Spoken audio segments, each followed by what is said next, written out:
Nos encontramos en la Corte Superior de Justicia del Callao, donde el jefe de la OCMA, el doctor Vicente Rodolfo Ugalde Jáuregui, ofrecerá una conferencia de prensa sobre las acciones adoptadas para el ejercicio contralor del Distrito Judicial del Callao. Periodistas, muy buenos días. Con la venia del jefe supremo de la Oficina de Control de la Magistratura del Poder Judicial, señor doctor Vicente Rodolfo Ugalde Jáuregui, quien se encuentra acompañado del jefe de la Unidad de Visitas de la OCMA, doctor José de la Barra Barrera, vamos a iniciar la conferencia de prensa motivo de la visita judicial ordinaria de la OCMA a la Corte Superior de Justicia del Callao. A continuación, el jefe de la OCMA, doctor Vicente Ugalde Jáuregui, hará una exposición para darles a conocer el propósito de la visita judicial de la OCMA a dicha Corte Superior de Justicia. Doctor, adelante. Bien. Buenos días, señoras, señores periodistas. Les agradezco el que hayan venido esta mañana a constatar lo que nosotros estamos realizando como visita ordinaria a esta Corte, la Corte Superior de Justicia del Callao. La finalidad es constatar in situ cómo se vienen desarrollando los actos procesales importantes, sobre todo en los actos emblemáticos que toda la ciudadanía ha conocido con estupor, de que hay personas que en ejercicio del cargo no han ejercido los actos procesales con la decencia y la honorabilidad que la ley exige y que además del principio como personas nos exige. La ciudadanía tiene derecho a que el servicio de justicia sea predictible y busque siempre parámetros de equidad en cada caso, en donde se reclame la presencia del juez. Estamos visitando algunas sedes de esta Corte para constatar si aquellos expedientes que llamamos los casos emblemáticos se vienen diligenciando con la oportunidad y con la prudencia que el caso aconseja. Y estamos viendo de que los jueces a cargo de estos procesos están haciendo lo que deben hacer para llegar a la conclusión que traíamos antes de venir a realizar esta visita ordinaria, que no es inopinada sino ordinaria, está establecida ya en el reglamento del órgano de control. Que hay personas honorables y dignas en esta Corte que siguen ejerciendo la judicatura con prudencia, con equilibrio, y que no pueden confundirse con aquellos actos que son aislados, que no son lo fundamental de la labor que se cumple en esta Corte Superior de Callao. Casos aislados en los cuales evidentemente tendrá que ponerse con severidad la sanción que corresponda, pero respetando el derecho de defensa, respetando el debido proceso, respetando un principio de justicia que a todos por igual nos lleve a establecer que si hay responsabilidad tendrá que sancionarse y si no la hay tendrá que absolverse. Aquí estamos para decirle a la prensa que el órgano de control a mi cargo no solamente va a hacer esta visita inicia las visitas que vamos a hacer en el curso del tiempo que yo esté en este cargo. Luego vamos a ir a provincias y también a constatar in situ cómo viene cumpliéndose con las exigencias de la ley, con la oportunidad que la ley dice que debe hacerse la correcta administración de justicia, con la probidad y con la decencia de principios que debe el juez ejercitar en cada caso. En un conflicto de intereses siempre hay una persona que tiene la razón y otra que no la tiene. A veces el reclamo no se hace por aquel que tiene éxito en el juicio, sino por aquel que pierde un juicio. Le echa la culpa al juez, le echa la culpa a todos, menos a que no tenía razón en el proceso. Y eso también abona, lamentablemente, en las encuestas que se hace, porque la gente a veces contesta con los resultados de procesos donde si no se le dio la razón no la tenían. Y otras que probablemente pudiera ser que tenían la razón y no le dieron la razón. Entonces tiene que defender su derecho y los jueces ávidos a hacer justicia, pues al encontrar un caso como ese, tener que resolver lo que corresponda, tener que aplicar las normas, tener que hacer la justicia que la ciudadanía se merece y reclama. Para eso se invierte en un servicio de justicia, para que haya el resultado de tener justicia oportuna, pronta, equilibrada y que sirva para que todos vivamos en paz. Ser una correcta justicia es contribuir a la paz social y los jueces estamos llamados a contribuir siempre a la paz social. Estoy acá para poder resolver las interrogantes que ustedes quisieran formular con el mayor gusto a través de nuestro destinado de prensa. Vamos a pasar a la ronda de preguntas de manera ordenada. Nos indica su nombre y al medio de comunicación que representa.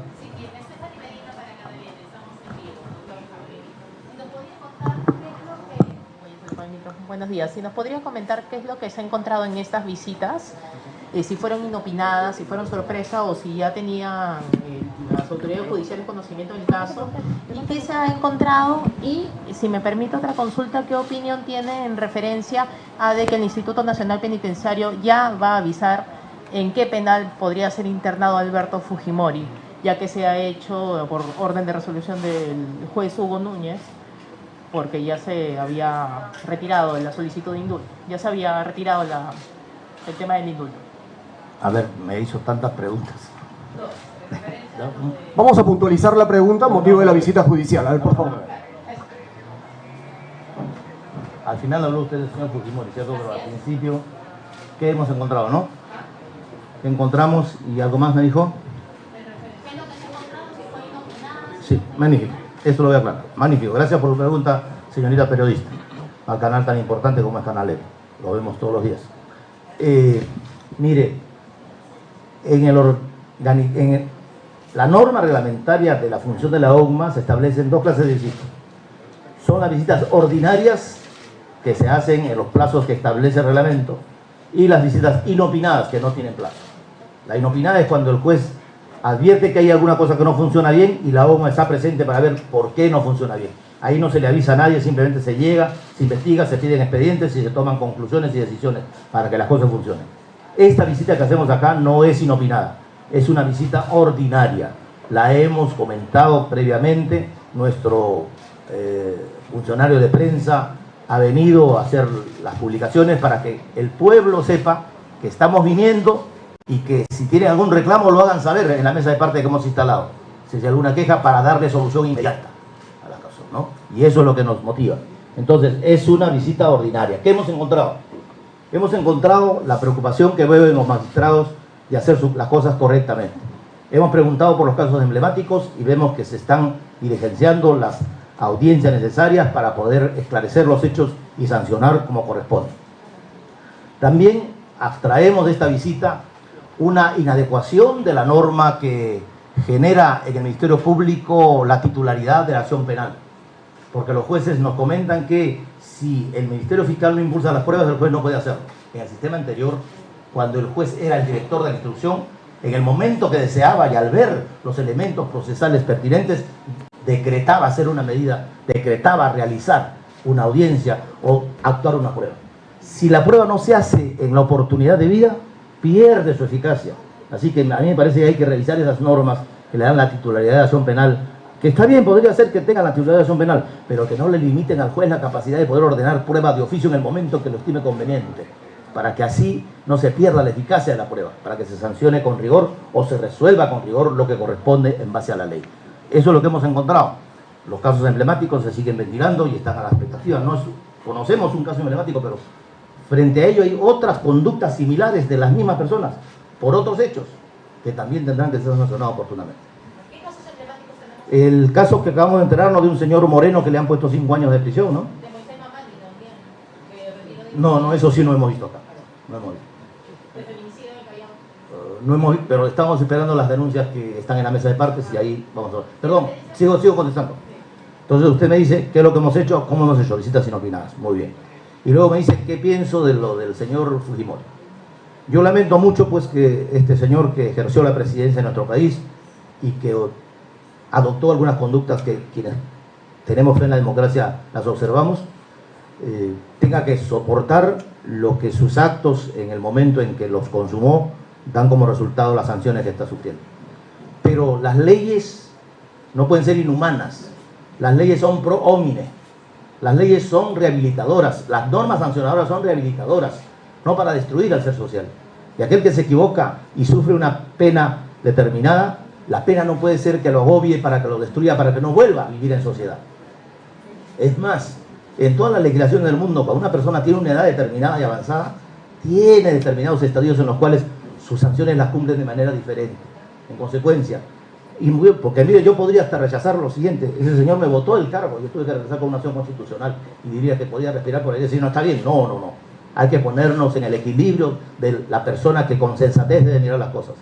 Si ya cumplió su pena, si ya lo sancionaron y tiene una edad y tiene una enfermedad terminal, miremos con prudencia de que quizá hay que darle un lugar adecuado, que esté privado de su libertad, pero no de otros derechos. No tienen por qué quedar. Pero es una orden judicial. La posición del presidente de la República no tiene cara de un arresto domiciliario, porque tendría que ver en el Congreso para personas de esa edad, avanzada y cárcel. Yo estimo de que el presidente de la República ha opinado correctamente y coincidimos en eso. Sí podría haber, en los casos en los que se establezca que eso es lo que se merece, un arresto domiciliario. En el caso del señor Fujimori, hubieron tantas cosas que la sociedad todavía recuerda que a veces se sienten como que eso debe continuar, pero poniendo los pies sobre la tierra y hablando de una propuesta pro homine de toda la legislación, creo que un arresto domiciliario sería una cosa aconsejable a estimar en el caso de este señor que tiene enfermedad terminal, que está aprobado, que está viviendo en una clínica. ¿Y dónde podría estar mejor una persona? ¿Dónde podría estar mejor que en un lugar donde en un momento grave su salud pueda ser atendida? En un lugar aislado. Para eso son las leyes. Las leyes tienen que ser ejemplo también de probidad y de prudencia. El ser humano se robustece cuando sabe perdonar, cuando sabe comprender, cuando en esa comprensión pone todos sus valores, y quienes creemos en Dios sabemos que el único que puede juzgar con exactitud y con equilibrio es Dios. Nosotros solo somos artífices de una justicia, pero es la justicia humana que puede también tener errores. Sí, sin embargo, hay una resolución judicial de juez Hugo Núñez que determina de que Alberto Fujimori debe regresar a la prisión Muy bien. por orden de una demanda que Muy bien. establecieron las víctimas de organizaciones de la Vale, comunidad vale, interamericana. vale. ¿Qué opinión tiene al respecto? Mire, la gravedad de esos delitos nos podrían hacer hablar en forma automática, decir, en buena hora, pero hay que ver qué persona va a soportar esa medida. Y si esa persona que va a soportar la medida está limitado en sus movimientos de vida, está limitado para sobrevivir, poder hacerlo mejor en una prisión que esté en el rigor de lo que debe ser una prisión privada de una serie de derechos, o es que hay que procurar que su salud se mantenga y que no sea, diríamos, atormentado por aquello que yo estoy seguro que ese señor, si se le pregunta, debe estar arrepentido de lo que ha hecho. El ser humano tiene derecho a rectificarse, y a mí me parece que hay que mirar con prudencia y con humanidad las cosas. Ya estuvo su oportunidad, ya se le sancionó y tiene delitos pendientes, los pagará, pero ¿por qué no pensar en que de repente lo más probable, lo más viable, lo más prudente sea, oiga, un arresto domiciliario que está privado de su libertad, pero no de otros derechos?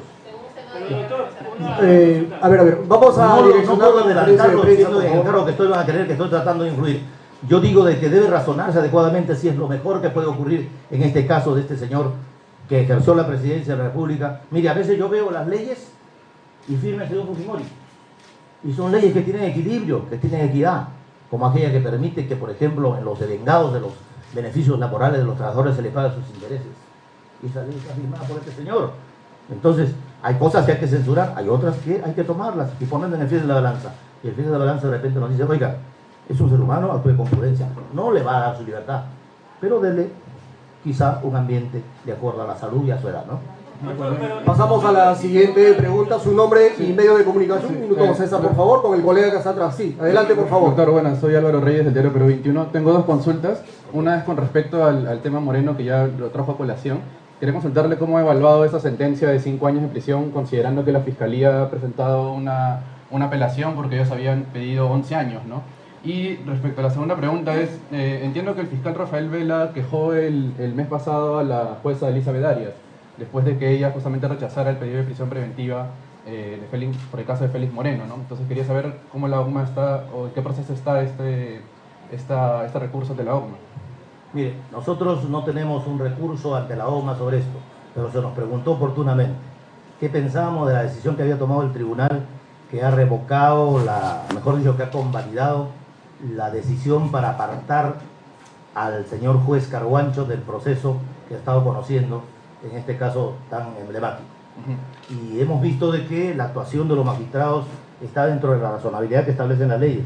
No veo yo elemento que pueda permitirnos someter a investigación disciplinaria lo que ellos han decidido. Además han defendido, la prensa les ha dado la oportunidad de defender su decisión en televisión. Entiendo que la misma fiscal Mori es la que ha quejado a la jueza Elizabeth Arias por la demora de emitir la resolución en el caso de Félix Moreno. Quería saber cómo va eso.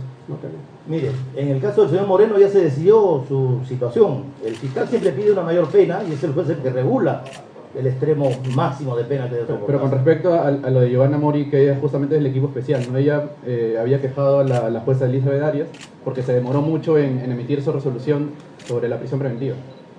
Y eso está ante la OCMA, ¿no? Eso es lo que me toman. Mire, tendría que revisar si realmente tenemos un elemento como ese, pero tenga por seguro, no puedo adelantar la opinión, de que si los hechos convalidan lo que usted está diciendo y ha habido un retardo, tendrá que haber una sanción. Pasamos a la siguiente pregunta. César Romero, de Diario La República, por favor.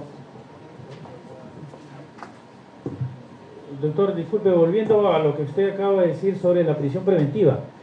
Un tema que siempre se dijo sobre la prisión preventiva es que al emitir una sentencia, en el cumplimiento de una sentencia no hay prisión preventiva, no está prevista en la ley, no está previsto un arresto domiciliario, no, para cumplir una condena. Así es. Dejemos a un lado el tema de Fujimori, hay muchos ancianos seguro en prisión que también les gustaría cumplir el resto de su condena en su casa o en otro lugar mejor que una prisión. Digamos, ¿usted tiene otra idea? ¿Hay una norma, hay algo que lo permita legalmente? Mire, los jueces administran justicia sobre sus conductas y comportamientos humanos. El juez no puede abstraerse de su situación real y humana. Al ver que una persona, si a usted le dicen, oiga, esta persona tiene un cáncer terminal, no va usted a pensar y decir, oiga, que vaya a su casa y que ahí muera con sus familiares. Pero ha cometido un delito grave, pues se muere. Hay que darle el arresto domiciliario. Si es un anciano, y eso no es una creación de nuestro derecho, está en la legislación en el derecho comparado. Cuando una persona ya tiene una edad de senectud, pierde sus capacidades y de repente esa prisión coadyuva a generarle una extinción más pronta de su vida. Lo que se busca es proteger la vida sin perder la tutela de los derechos que deben ser rescatados por la sociedad, ¿no? Y ahí es donde el juez tiene que tener mucha habilidad, mucha prudencia, mucha inteligencia para decidir. En el caso del señor Fujimori sabemos que tiene una enfermedad y pudiera ser que eso aconseje habilitarle un arresto domiciliario, que no significa libertad, porque hay un control, él no puede salir de su casa, le ponen a vigilantes que están 24 horas preocupados de que se cumpla ese arresto domiciliario. Doctor, le vuelvo a preguntar. Sí. Extrayéndonos del caso de Fujimori, si en este momento un juez recibe un pedido de una persona adulta que está enferma en prisión y le pide arresto domiciliario, ese juez lo puede dar y la OCMA no lo va a investigar ni lo va a sancionar. No. Hay respuesta para cada caso, ¿no? Si esta persona está detenida por un delito leve, podemos pensar igual a si es una persona que es un asesino consumado. Podemos razonar igual, no. Habría que ver qué clase de delito consumado. Y en cada caso analizar cuál va a ser la respuesta del Poder Judicial. Yo creo que en cada caso hay que mirar la gravedad de los hechos que han llevado a esa persona a estar privada de su libertad. Y eso va a influir en la decisión que toma el juez. Pero eso no sería contradictorio. Alberto Fujimori estaba condenado por asesinato. 15 asesinatos. Muy bien, muy inteligente su reflexión. El caso del señor Fujimori, le dije, él ha sido presidente de la República, sale del común, no está en la generalidad y probablemente hayan razonamientos atendibles que pudieran llevarnos a decir, oiga, quizá lo mejor es un arresto domiciliario, su caso. Usted mira, pero oiga, se está haciendo distinción de la ley, no quiere que se distinga.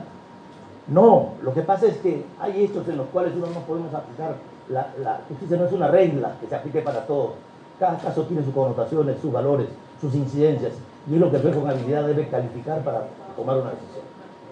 Pasamos a la siguiente pregunta, por favor. Tenemos una colega, un minuto. Su nombre, por favor, y medio de comunicación. Ángela Campoblanco, del Callao. Sí, Mi pregunta es, ¿sabe usted toda la violencia que hay en el Callao y con los casos que hay de los policías que los detienen por defender a la ciudadanía? Estamos muy preocupados porque acá nosotros tenemos sicariato, tenemos un montón de actos y el ministro está dando el respaldo por el tema que tenemos. Quiero saber cuál es la posición de ustedes, por favor. La Oficina de Control Interno del Poder Judicial, frente a ese caso que ha sucedido en Piura, ya hizo un comentario que ha salido en la prensa. Nosotros creemos que si el policía defiende a la sociedad y está acreditado que por defender a la sociedad incurrió en una extinción de una vida, no puede ir detenido. Hay otras medidas. Por ejemplo, podría ser una comparecencia restringida, una comparecencia simple. ¿Por qué privarlo de su libertad? Hasta que se esclarezca. Si esclarecidos los hechos se ve que abusando de tener un arma que la sociedad, que la ley le da para defender a la sociedad, la ejerció abusivamente, va a tener que estar en prisión. Pero mientras se investiga por los hechos que se conocen en este caso de Piura, al parecer ese policía ha estado defendiendo a una persona que había sido agredida. Y bueno, dicen que no está el arma, etcétera, pero él ha reaccionado frente a un hecho, a un evento. ¿Para qué pone usted un policía? Para proteger la sociedad, no para causarle daño. Si en ese afán de proteger incurre en algún decisión, un error, me parece que la reflexión debiera ir en esas otras medidas alternativas que no desairarían el interés de la sociedad por reprimir esos hechos. Si no tenemos otra intervención, ¿sí? Complementando la pregunta de mi colega, estamos en el Callao, como bien sabemos todos. Hay jueces que le han manifestado que trabajan acá en la Corte Superior de Justicia del Callao que están siendo víctimas de extorsión, tal vez de amenazas. No sé si por el caso de Félix Moreno, pero tal vez el juez Gino, si no me equivoco, Gino Livias, que es el que está llevando el caso. Pero en general le han denunciado casos de extorsión o de amenazas por alguno de los auditores que están llevando. Mire, yo tengo 15 días hábiles en el cargo y no conozco de alguna denuncia, pero tenga por seguro que si a mí me denunciaran en el acto, tomo una medida de que se proteja adecuadamente a esa persona que está siendo extorsionada. La policía está obligada a dar protección y sería el primero en pedirlo. No puedo hacerlo personalmente, aunque quisiera hacerlo personalmente, porque hay que proteger a aquellos que están defendiendo a la sociedad en el lugar donde se encuentre, y no debe haber ningún acto de extorsión que tenga eficacia si la sociedad sabe responder: oiga, aquel que está amenazando, protéjalo usted, denle seguridad. Una pregunta más, ¿debería haber alguna demanda judicial o alguna investigación por el tema de la filtración de los documentos de Odebrecht que ha denunciado el fiscal José Domingo y que se ha visto? ¿La justicia debería tomar alguna medida aparte de ustedes? Pero ¿a qué filtración se refiere, no? A un presunto acuerdo que va a haber entre el que ha consumado el delito y la autoridad que nos representa. Yo ahí tengo mis reparos. Yo creo que si de por medio está el hecho de que la sociedad siente de que se está negociando de manera que no es correcta, la sociedad debe dar su respuesta. No hay que esperar que se consume el hecho. Oiga, eso que usted quiere hacer no es correcto, y yo tengo derecho a decirlo antes. ¿Por qué tiene que haber reserva? ¿Por qué tiene que haber secreto, sigilo para lo que se está haciendo? No, es un papel que se va a conocer cuando ya se firme. No, señor. Yo tengo referencias de que las pruebas que se han exhibido en otro país demuestran que estos señores están actuando mal. Y en consecuencia quiero que, así como a estas otras personas se están resarciendo el daño, acá también se resarza en forma adecuada, proporcional y en mayor medida, porque hemos sido afectados por estos señores.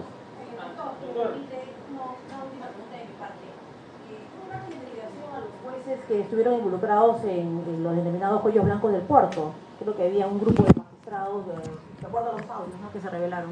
Yo acabo de conversar con uno de los jueces que tiene y está pendiente, porque tiene una audiencia, el magistrado que tiene el otro caso, en donde me dicen que los plazos se están cumpliendo, que el señor fiscal está pidiendo pruebas y que ha pedido ampliación de plazos y le ha dado los plazos.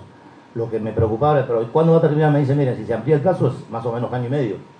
Bueno, pues el juez solamente está ahí para ver cómo se administran los actos probatorios que ahora le llaman elementos de convicción, que son las pruebas, que se hagan adecuadamente para que se controle su causalidad, su desarrollo y se llegue a una conclusión válida, que ya más o menos tenemos una idea formada, ¿no? Aquí hay delitos y deben ser sancionados severamente, oportunamente. ¿La OMA lo podría sancionar con una separación? Si me demuestran que el juez incumplió sus deberes funcionales, y para eso estamos preparados, yo tengo 42 años de magistrado, por supuesto que si advertimos que hay infracción tendrá que sancionarse.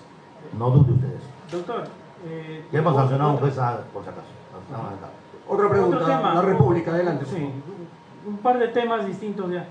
Uno es el tema, ¿cuál va la situación del juez Hugo Velázquez, que fue suspendido por el tema de los devengados de los magistrados? El juez constitucional de Lima, que lo suspendieron por el tema de los... Mire, tendría que hablar ahí en causa propia, porque yo estuve en ese reclamo. Y hablando de causa propia, yo diría, yo no podría resolver ese caso de ese señor porque ha visto mi caso. Pero ¿qué es lo que se ha hecho? Se ha analizado la infracción que hubo al destituir indebidamente a los magistrados y al no pagarles sus sueldos. Piden sus devengados y siguiendo un proceso regular, después de 5 o 6 años se establece que tiene un beneficio. Y ese beneficio tiene devengados que generan intereses, que es lo que le decía en esa ley que dio el señor que está pues, en prisión en este momento, o que está por volver a la prisión. Entonces yo no podría opinar en forma imparcial. Yo diría, si hemos soportado la incidencia de una medida tan drástica que nos sacó arbitrariamente del cargo y tuvimos que poner una acción de amparo para regresar al cargo, con la ayuda de Dios, quienes creemos en él, y con la justicia que se hizo, y luego eso nos da un derecho porque nos privaron de nuestro salario, ¿por qué se va a discutir de que ese juez, al amparar el derecho por ser juez, tiene responsabilidad? Tendría que verse al final. Pero yo no podría opinar ahí porque soy parte de interés. Ya, el otro punto es la reforma que está viendo del sistema judicial de la Junta Nacional de Justicia. ¿Qué opina usted? Y se hablaba también de una reforma del control interno de los jueces en el Poder Judicial. Muy bien. Incluso, disculpe la pregunta, pero incluso se dice que la Corte Suprema lo nombra a usted jefe de la ONMA para que usted cierre la puerta. Porque va a desaparecer la ONMA. Ah, muy bien, buena reflexión. Yo también he hecho la misma reflexión, no para cerrar la puerta. Voy a cerrar los casos en los cuales hay que sancionar, eso sí, tengan por seguro que voy a irme orgulloso de haber ejercido el plazo breve que me puedan dar, este cargo que me está trayendo acá a esta corte precisamente por eso, para investigar in situ. No estoy en mi sillón calentando el asiento, vengo acá a ver qué pasa y a tomar acciones que resuelvan los problemas. Así que yo no soy el que abre y cierra la puerta, nunca lo he sido en mis 42 años de magistrado. Y en cuanto a la Junta Nacional de Justicia, se quiere inventar un organismo que le ponen otro nombre, pero que al final va a ser el mismo Consejo Nacional de la Magistratura. Yo creo que hay que revisar cómo ha sido el estadio de la elección de los magistrados en toda la época republicana. Y lamentablemente no encontramos una fórmula mágica. ¿Y sabe por qué? Porque cuando se hacen esas leyes de reformulación de elecciones, de reformulación de organismos para designar a los magistrados, se olvidan de consultar a aquel que más conoce el tema, que es el magistrado, que es el juez. Consúltenle al juez cómo se puede reformular y después pongan ustedes su criterio. No, primero ponen su criterio, pero dice, ¿qué piensa usted? No, señor, consulta al que todos los días ve esos casos y ve cómo funciona la estructura judicial, qué cosas tiene como deficiencia para poder subsanarla. Yo estoy en desacuerdo, por ejemplo, en que se mantenga la famosa ratificación de magistrados cada 7 años. Y lo he dicho en el Congreso, yendo a representar a la Corte Suprema. Porque al juez no hay que esperar 7 años para evaluarlo. Hoy día usted empieza su cargo y hoy día ocurre una inflación, hoy día se va. ¿Por qué esperar 7 años? Podemos esperar para ratificar 7 años, para juntarle las cosas y quizás el poder que tiene, quitárselo para, mira, tienes estos detalles, pero tienes también este caso en donde me interesa a mí que opines de tal forma. Creo que le resta autonomía e independencia al juez. Y eso se ha dicho en casi todos los países en el mundo. Vino un doctor Manuel Atienza, que es un experto en materia judicial en España, y nos decía, la independencia del juez es fundamental. Y cuando se habla de ratificación, se afecta la independencia y la autonomía del juez. Por eso en muchos países, uno de ellos solamente el Perú y uno más, que mantienen la ratificación de magistrado, pero eso debe desaparecer para cambiarlo por otro sistema que realmente evalúe al juez permanentemente. Bien, si por favor estamos con el tema de la visita judicial ordinaria. ¿Una referencia sobre si el jefe de Echavarri debería dejar de ser fiscal supremo? Por favor. Mire, yo tengo la satisfacción, no, fue mi alumno, fue mi alumno. Y lo conocí como un estudiante dedicado, esforzado. Luego se ubicó en la fiscalía y ahí ha estado mucho tiempo. O sea, no es un magistrado improvisado, es un magistrado de carrera. Lamentablemente, los casos que ha tenido que conocer han rebasado su capacidad de control y hay una serie de elementos que se observa y que quizás le hubieran invitado a él a decir, oye, mejor das un paso al costado, ¿no? Debió hacerlo oportunamente.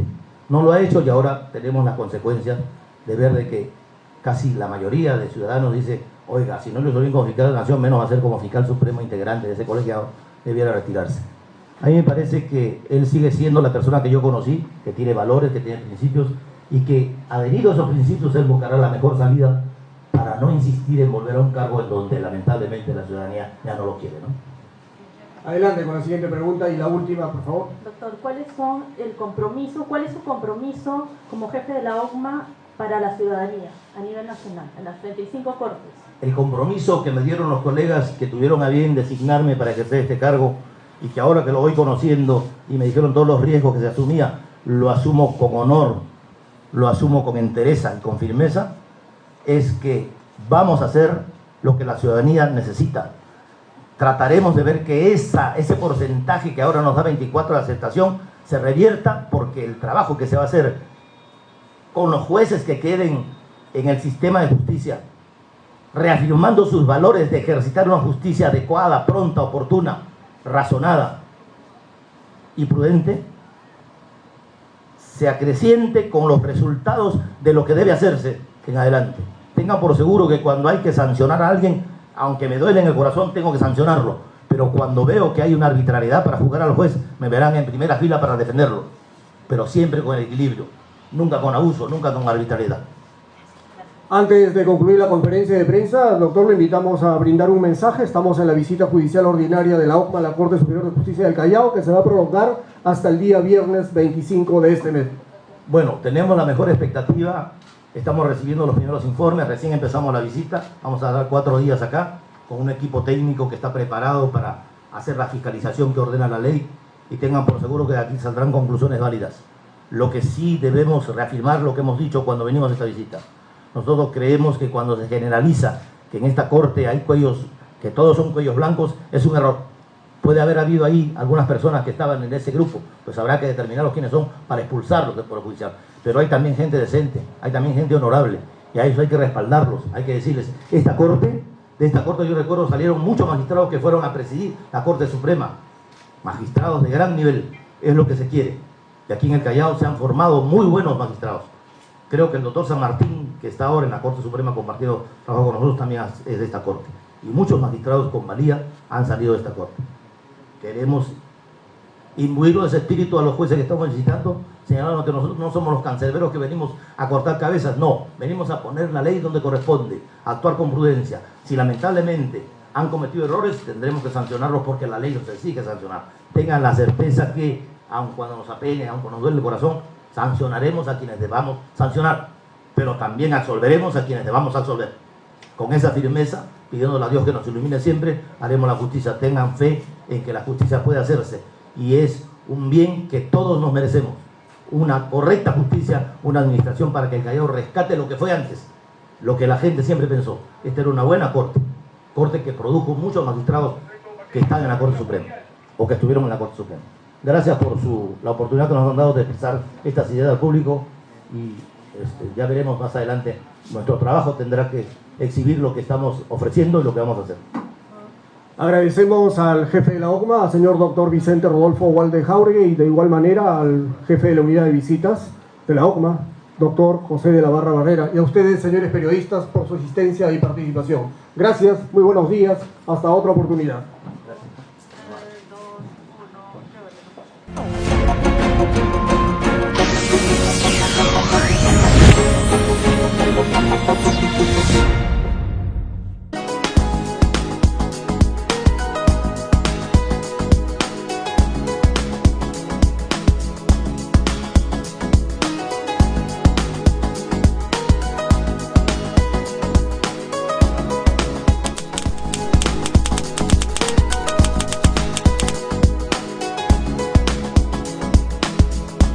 Mire, eso está muy bien, así deben ser los demás canales, cosa que así el pueblo se llegue a enterar bien, ¿no? Entonces así nos enteramos, pues, ¿no? Y felicito bastante por este programa, le felicito bastante porque en ningún canal es eso.